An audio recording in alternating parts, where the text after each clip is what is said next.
Good morning. मैं Mukesh sir. Computer सीखने से पहले हम जानते हैं कि कंप्यूटर में एप्लीकेशन सॉफ्टवेयर कोर्स कौन कौन आता है। जब भी हम कंप्यूटर संस्थान में जाते हैं तो इंक्वायरी लेते हैं कि सर हमें कंप्यूटर सीखना है, कौन सा कोर्स अच्छा रहेगा, तो हम जान लेते हैं। देखिए, जब भी हम कंप्यूटर संस्थान में जाते हैं तो एप्लीकेशन कोर्स आपका भिन्न भिन्न प्रकार के होते हैं। जैसे मान लेते हैं कि 3 माह के कोर्स करते हैं तो CCA आता है और CCC आता है। इसके बाद हम अगला कोर्स करते हैं DCA, तो ये 6 मंथ का होता है, जिसमें कंप्यूटर फंडामेंटल होता है, माइक्रोसॉफ्ट ऑफिस आता है, इंटरनेट आता है।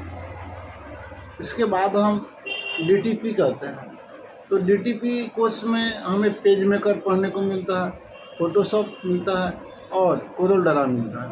ये DTP के अंदर में आता है। अगर हम CFA करते हैं तो CFA एक कोर्स टैली के अंतर्गत में आता है, जो टैली से संबंधित हमें पढ़ने के मिलेगा।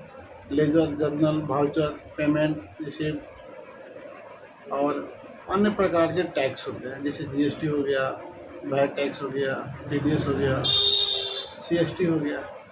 ये सब टैली के अंतर्गत आता है।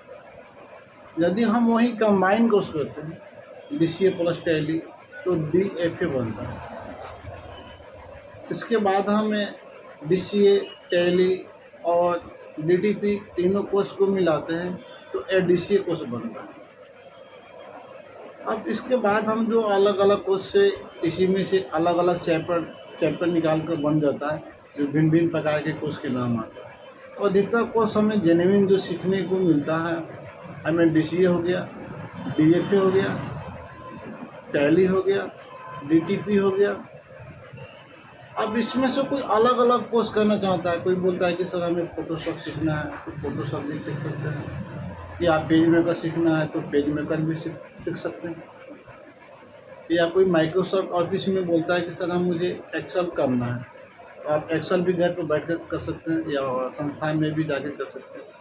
ये जो अभी हम बताएं अभी आप सबको, ये डिप्लोमा कोर्स होता है जो एप्लीकेशन कोर्स के अंतर्गत आता है। अब इसमें से आपको चॉइस करना है कि हमें कौन सा कोर्स करना है, 3 मंथ करना है, 6 मंथ करना है, 9th मंथ करना है या 1 ईयर करना है। हम अगली वीडियो में मिलेंगे कि कौन से कोर्स में कौन कौन चैप्टर अच्छी से पढ़ाई होती है, तो हम आपको बताएंगे।